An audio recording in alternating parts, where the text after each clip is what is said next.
பெண்களோட மாதவிடாய் காலங்களில் சில காரியங்கள் செய்யாமல் இருப்பது நல்லது அப்படிங்கிறதும், கண்டிப்பாக எந்த ஒரு விஷயத்தை மாதவிடாய் காலங்களில் பெண்கள் செய்யவே கூடாது அப்படிங்கிறத இந்த பதிவில் நம்ம தெரிஞ்சுக்கலாம்.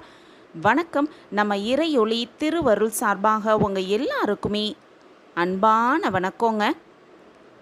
பெண்கள் மாதவிடாய் காலங்களில் செய்யவே கூடாத முக்கியமான ஒரு விஷயம், அந்த தவற செஞ்சுக்கிட்டு இருந்தால் கண்டிப்பாக அதை மாற்றிக்கொள்வது ரொம்ப ரொம்ப சிறப்பு அப்படின்னே சொல்லுவாங்க.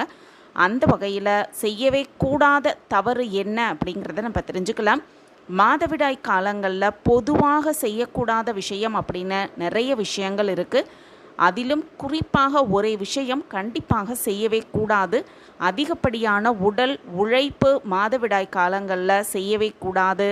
மனநிலையை சமநிலையாக வைத்துக்கணும். பதற்றமான மனநிலையோடு இருக்கக்கூடாது. அதே போல் அதிக காரமான உணவு வகைகளை சாப்பிடக்கூடாது. சுகாதாரமற்ற இடங்களுக்கு போகவே கூடாது.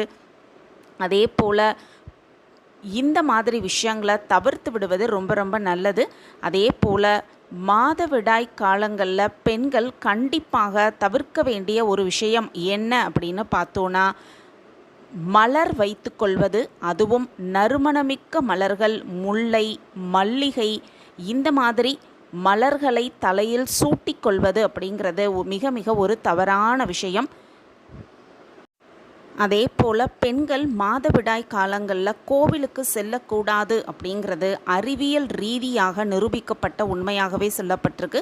அதே போல் ஆன்மீக ரீதியாகவும் இதுக்கு தொடர்பு இருக்குது. அப்படிங்கிறதுனால முடிந்தவரை பெண்கள் கோவிலுக்கு போவதை தவிர்த்து விடுவது ரொம்ப ரொம்ப சிறப்பு.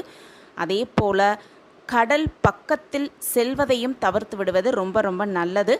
அதே போல் புனித நீர்நிலைகளில் நீராடுவது, அதுவும் குறிப்பாக மாதவிடாய் காலங்களில் நீராடுவது அப்படிங்கிறதும் மிக மிக ஒரு தவறான விஷயம்.